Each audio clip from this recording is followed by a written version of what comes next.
ప్రార్థన చేయుడి, దాని క్షేమము మీ క్షేమమునకు కారణమగును. హల్లెలూయా. హల్లెలూయా.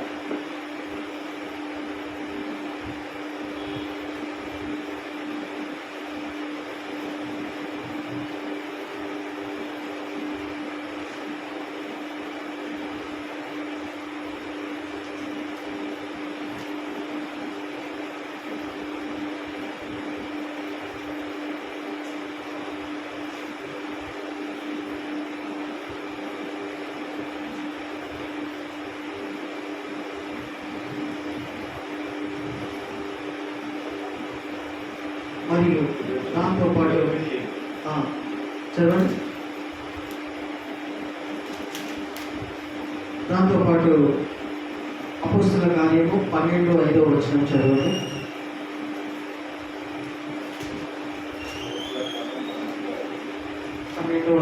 12:5. పేతురు చెరసాలలో ఉంచబడెను. సంఘమైతే అతని కొరకు అత్యాసక్తితో దేవునికి ప్రార్థన చేయుచుండెను. హేరోదు అతనిని వెలుపలికి తీసుకొని రావాలని ఉండగా ఆ రాత్రియే పేతురు 2 సంఖ్యలతో బంధింపబడి 2 సైనికుల మధ్య నిద్రించుచుండెను. మరియు కావలి వారు తలుపు ఎదుట చెరసాలను కాచుకొనుచుండిరి. ఇదిగో ప్రభువు దూత అతని దగ్గర నిలిచెను. అతను ఉండిన గదిలో వెలుగు ప్రకాశించెను. దూత పేతురు పట్టణం తట్టి త్వరగా లెమ్మని చెప్పి ప్రియమైన వాళ్ళరా, ఇందాక మనము ఇర్మియా 29:7 చదువుకొని ఉంటూ ఉన్నాము. అది మరొకసారి చదువుతూ ఉన్నట్టయితే ఈ 2 వాక్యాలను కలిపి మనం దీని యొక్క సారం, దీని యొక్క పాఠము నేర్చుకొని దాని ప్రకారంగా ముందుకు వెళ్దాం. నేను మిమ్మల్ని చెరగొనిపోయిన పట్టణము యొక్క క్షేమము కోరి దాని కొరకు యెహోవాను ప్రార్థన చేయుడి, దాని క్షేమము మీ క్షేమమునకు కారణమగు. దాని క్షేమము మీ క్షేమమునకు కారణమగును. దేని గురించి మాట్లాడుతున్నాడు దేవుడు? ఇంకా ఇశ్రాయేల్ ప్రజల గురించి, ఇశ్రాయేల్ పట్టణము గురించి. ఇశ్రాయేల్ పట్టణము అంటే నథింగ్ బట్ ప్యూర్లీ, యథార్థంగా చెప్పాలంటే ఇశ్రాయేల్ ప్రజల యొక్క క్షేమము కోసము, వారి రక్షణ కోసము ఎవరైతే ప్రార్థన చేస్తారో, ఏ చిన్న మందైనా, ఏ చిన్న సంఘమైనా, 2-3 కలిసైనా ఇశ్రాయేల్ ప్రజల క్షేమం కోసము, వారి రక్షణ కోసం ప్రార్థన చేసినటువంటి వారు వాళ్లకు క్షేమము కలిగే విధముగా దేవుడు ఆ విధంగా భద్రతను, క్షేమమును ఎవరైతే ప్రార్థిస్తారో వాళ్ళకు అనుగ్రహించబడతారు. హల్లెలూయా.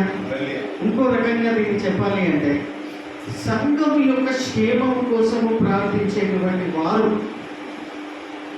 సంఘం యొక్క అభివృద్ధి కోసము ప్రార్థించేటువంటి వారు, సేవకుల యొక్క భద్రత గురించి, సేవకుల యొక్క క్షేమం గురించి ప్రార్థించేటువంటి వారు ఎవరైతే వీటి కోసము ప్రార్థన చేస్తూ ఉంటారో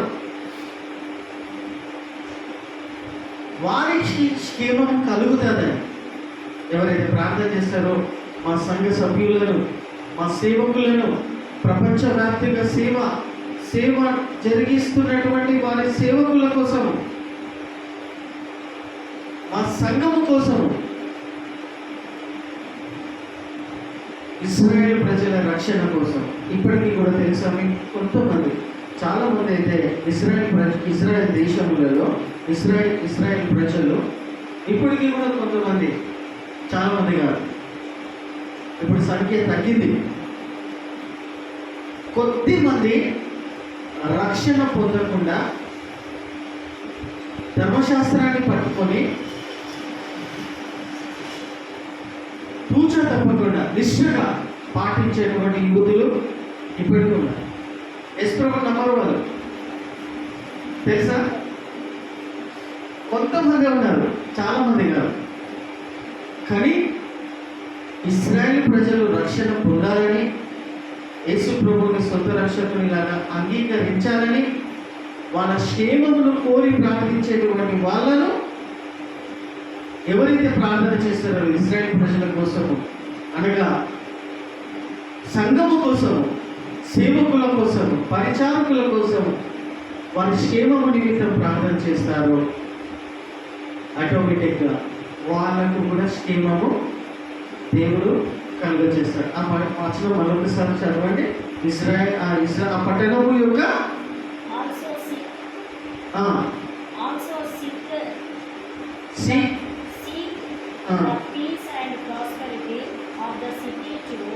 also seek the peace and prosperity of the city which I have tried you into excel. Pray to the Lord for it, because if it prospers, you too will prosperous. You will be prosperous. ఇంగ్లీష్లో ఎంత రాయడం? అభివృద్ధి చెందుతావు, prosper అవుతావు.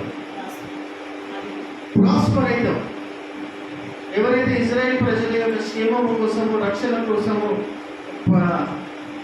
ఎదుగుదల కోసము ప్రార్థిస్తారో వాళ్ళు కూడా prosper అవుతారని అర్థమవుతుందమ్మా. ఇశ్రాయేలు ప్రజల రక్షణ గురించి ప్రార్థన చేసేటువంటి వాళ్ళు ఆటోమేటిక్గా వాళ్ళు కూడా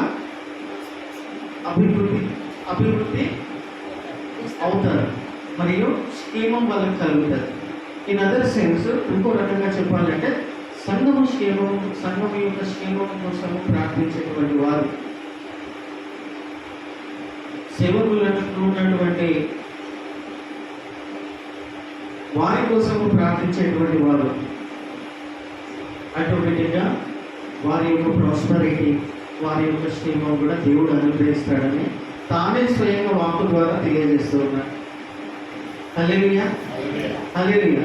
కాబట్టి ప్రియమైన వాళ్ళ సంఘానికి కావాల్సినది, ప్రాముఖ్యమైనది ఏమై ఉన్నదంటే సంఘ సభ్యుల యొక్క ప్రార్థన పరిచర్య. ప్రార్థన రూపము సంఘం నుండి ప్రతిరోజు పైకి వెళ్తూ ఉన్నారు. సంఘము క్షేమం కోసం ప్రార్థించే వారుగా ఉండాలి.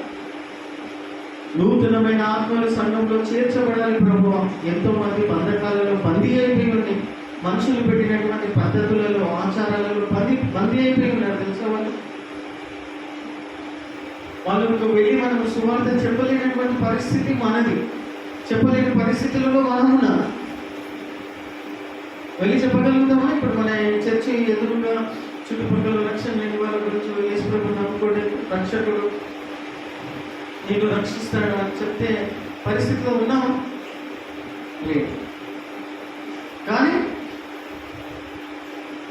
మన తరములో ఈ సమయాలలో వారి రక్షణ గురించి ప్రార్థన చేసేటువంటి వాళ్ళు ప్రేమైన వారు దేవుని యొక్క హృదయ అభిలాషను, దేవుని యొక్క కోరికను, దేవుని యొక్క ఆశను పట్టుకొని మనం ప్రార్థన చేసినటువంటి కనీసమైనటువంటి ప్రార్థన పరులమై ఉంటాం. అది నిష్టగా ఇందాక అన్న చదివినట్టుగా ఆ సంఖ్యలు వేయబడి ఉంటున్నప్పుడు అపొస్తలుల కార్యం 12వ అధ్యాయంలో రాయబడినట్టుగా అత్యాసక్తితో సంఘము ప్రార్థన చేసిందట. ఆ వాక్యంలో బట్టి ఏం తెలియచేయాలని మిమ్మల్ని కోరుతూ ఉన్నానంటే, అత్యాసక్తితో సంఘం యొక్క క్షేమం కోసం, ఇశ్రాయేల్ ప్రజల రక్షణ కోసం. ఇశ్రాయేల్ ప్రజల రక్షణ కోసం చాలా పెద్ద సబ్జెక్ట్ అది. నేను దేవుచిత్తమైన మళ్ళీ వివరించి దాని యొక్క మూలాలను తీసుకొని నేను మీకు తెలియజేస్తాను. ఇశ్రాయేల్ యొక్క ప్రజల రక్షణ కోసము, అభివృద్ధి కోసము, క్షేమం కోసం ప్రార్థన చేసేటువంటి వాళ్ళకు ఏమి లభిస్తుంది? వాక్యం చెప్తుంది, క్షేమం కలుగుతుంది, ప్రాస్పర్ అవుతారు వాళ్ళు. మరియు సేవకుల కోసము, విశ్వాసుల కోసము, నూతనమైన ఆత్మలు సంఘంలో చేర్చబడాలని, సర్వమానవుల యొక్క రక్షణ గురించి, అధికారుల కోసం ఇవన్నీ కూడా మనం ఎడతెగకుండా సంఘంలో కలిసి ప్రార్థన చేస్తూ ఉన్నట్టయితే ప్రియమైన వాళ్ళ మరలా తెలియజేస్తున్నాను, ఇటువంటి ప్రార్థనలు దేవుడు దృష్టికి అంగీకారంగా ఉంటాయి. హల్లెలూయా. హల్లెలూయా. దేవుని దృష్టికి ఇటువంటి ప్రార్థనలు అంగీకారంగా ఉంటాయి. You are not praying for yourself. నీ కొరకు నువ్వు ప్రార్థన చేస్తలేవు. ఇతరులు రక్షించబడాలని, ఇతరులు ప్రాస్పర్ కావాలని, ఇశ్రాయేలు ప్రజలు రక్షించబడాలని, కొంతమంది ఉంటున్నటువంటి ఆ కొంతమంది కూడా రక్షించబడాలని ప్రార్థన చేయడము ఎంతో శ్రేయస్కరమై ఉన్నది, ఎంతో మేలై ఉన్నది, ఎంతో ఉత్తమమై ఉన్నది. ప్రియమైన వాళ్ళు చివరిగా ఈ వాక్యం చూసుకొని రోమియోలకు రాసిన పత్రిక 12:12 చదవండి.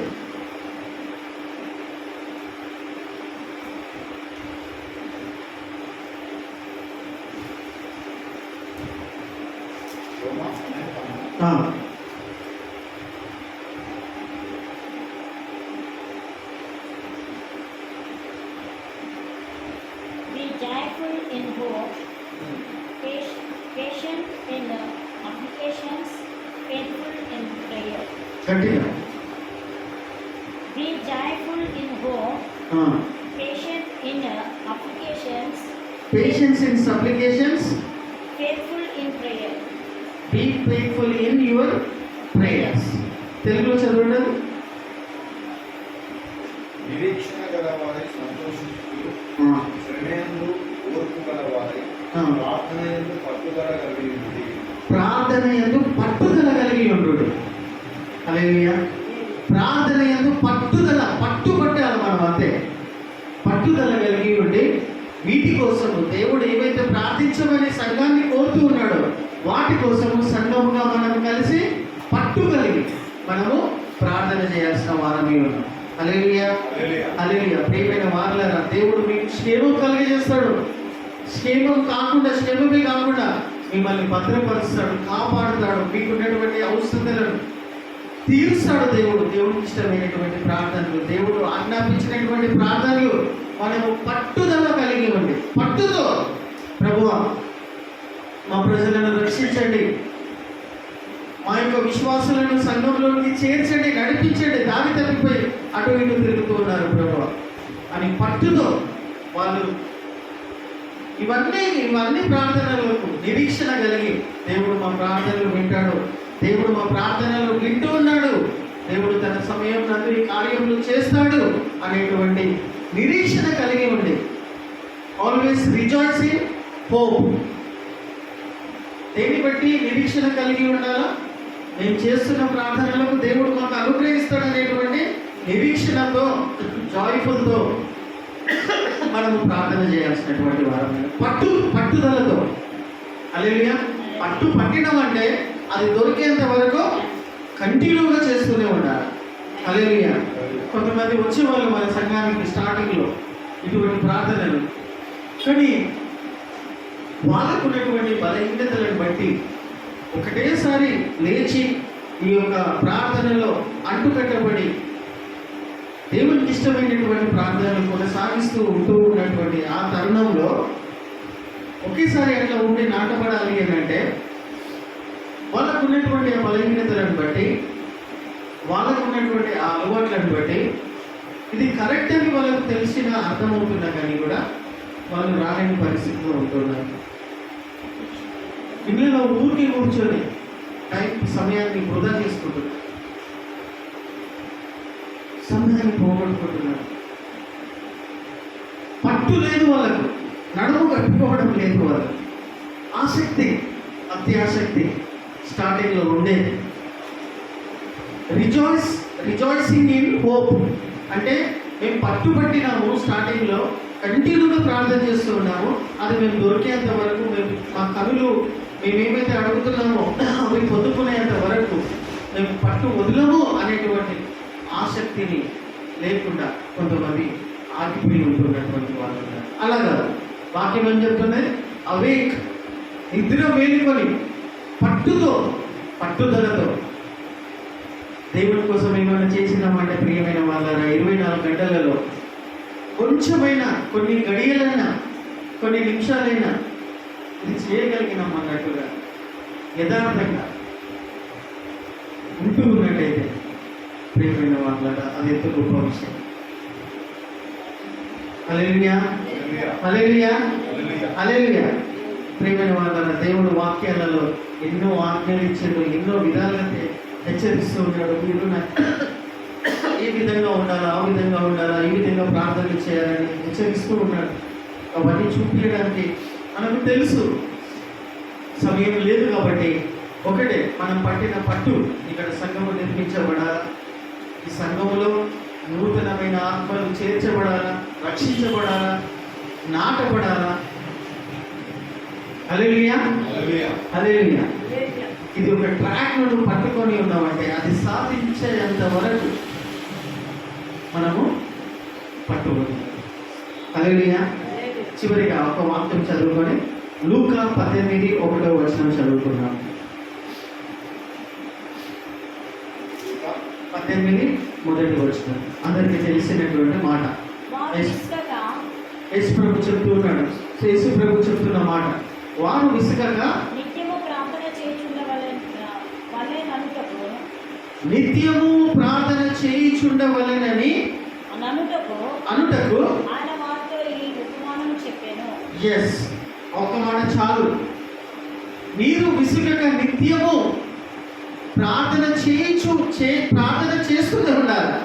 హల్లెలూయా. హల్లెలూయా. నిత్యము అంటున్నాడు. హల్లెలూయా. నిత్యము మీరు ప్రార్థన చేయించు ఉండవలెనని యేసు ప్రభు అక్కడ కింద ఒక పారబుల్ చెప్తున్నాడు, ఒక ఉపమానం చెప్తున్నాడు. అది అందరికీ తెలుసు. అన్యాయస్తుడైనటువంటి రాజు దగ్గరికి వెళ్ళి ఒక విధవరాలు నాకు న్యాయం చేయమని పట్టు వదలగా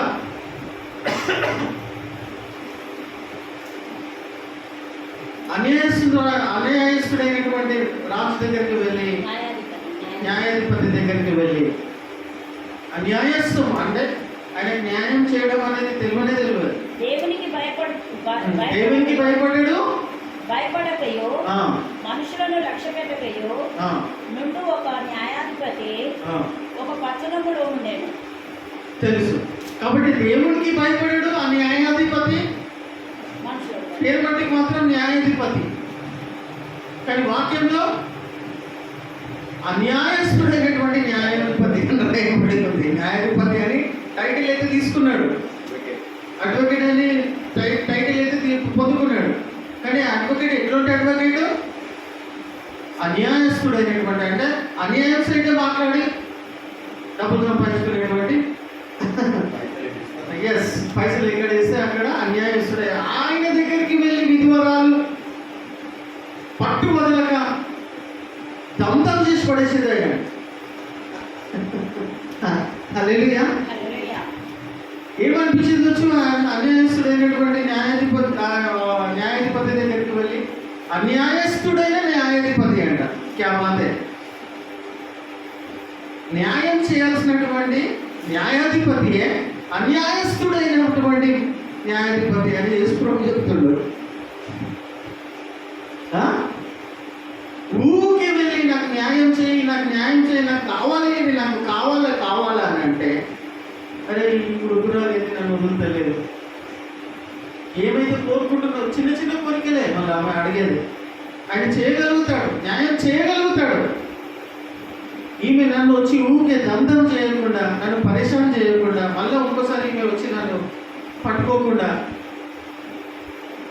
అడుగుతున్నది ఇచ్చేసి అయిపోతుంది కదా అని అంటున్నాడు.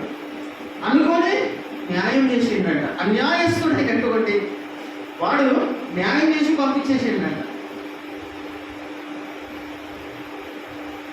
పరలోకంలో ఉన్న నీ తండ్రి నువ్వు దీవారాత్రంలో ప్రార్థనలు చేస్తే నీకు న్యాయం చేయకుండా ఉండగలడా అని ప్రశ్న.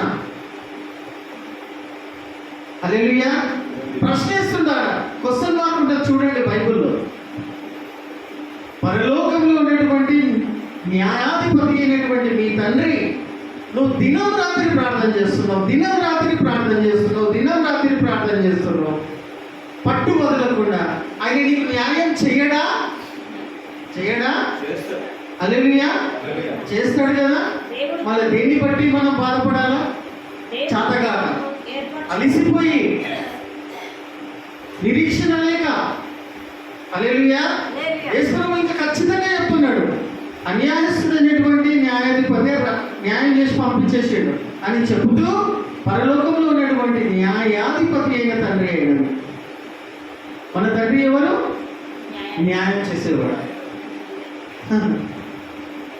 దినం రాత్రి నువ్వు ప్రార్థన చేస్తే వినడామా? హల్లెలూయా. జవాబు దయచేయడా? చేస్తాడా? మళ్ళీ ఎందుకు మన మధ్యలోనే వదిలేసి అరే నాకు వస్తలేదు, నాకు జవాబు రావడం లేదు, నాకు ఏం అనిపిస్తలేదు అని మధ్యలోనే వదిలిపోయి ఇంకా తిరిగిపోవడం ఎందుకు?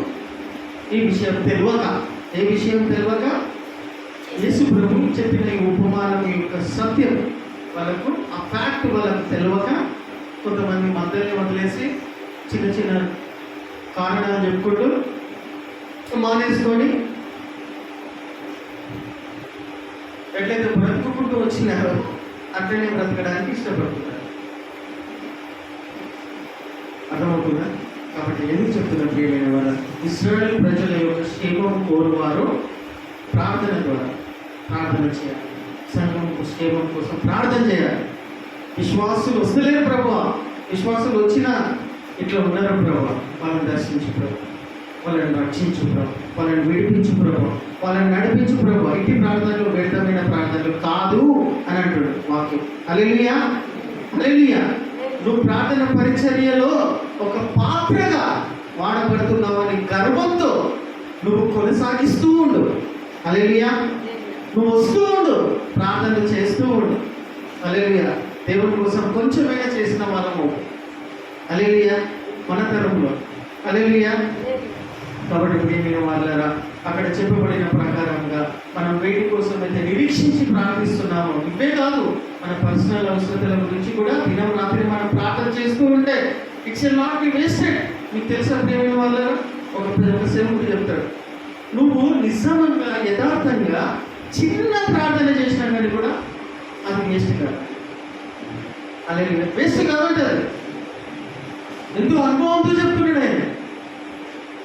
ఎప్పుడో కొన్ని సంవత్సరాల క్రితం కోరుకున్నాడంటే ఏదో విషయం చిన్నగా యథార్థంగా ఉండాలి, యథార్థంగా ఉండాలి ప్రార్థన చేయడంలో, వేషధరణ కాకుండా అవసరం లేని విషయాల గురించి అవన్నీ కాకుండా నువ్వు చేసే చిన్ని ప్రార్థనైనా యథార్థంగా దేవుడు నా ప్రార్థన, దేవుని ఎదుట నేను ఉన్నాను, దేవుని ఎదుట నేను మోకరించినాను, దేవుడు నా ప్రార్థన వింటున్నాడు అని యథార్థత చిన్నగా చేసినా కానీ కూడా ఆ ప్రార్థనకు జవాబు వినకుండా ఉండడంట ఆయన. హల్లెలూయా.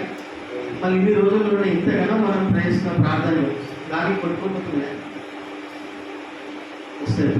మనం చూస్తామో చూడమో తెలియదు కానీ ఒక్కటి మాత్రం నిష్ట కలిగి ఉన్నాం, ఒక్కటి పెట్టుకొని ఉన్నాం, ప్రభా నువ్వు ఆజ్ఞాపించడం నేను చేస్తున్నాను, యథార్థంగా చేయడానికి మాకు సహాయం చేయమని అట్లా అడుక్కోవాలి, అట్లా ప్రార్థన చేసుకోవాలి. కాబట్టి ప్రియమైన వాళ్ళని ఏదైతే పట్టుకొని ఉన్నామో మనం సంఘం నిర్మించబడాలి, సంఘంలో నూతనమైన ఆత్మను రక్షించి చేర్చబడాలా, సంఘ సభ్యులను దేవుడు నడిపియాలా, వాళ్ళకి ఇచ్చినటువంటి తలాంతులను సంఘంలో అంటుపెట్టబడి ఉండి వాళ్ళు యూటిలైజ్ చేసుకోవాలి.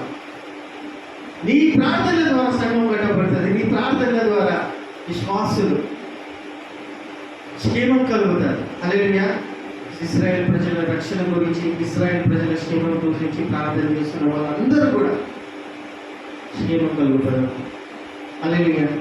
ప్రార్థన చేసామా? కొన్ని నిమిషాలు తీసుకొని దేవుడు ఇటువంటి మాటలను మన వినికిడిలో ఆశీర్వదించి దీవించి నడిపించగలుగుతారు.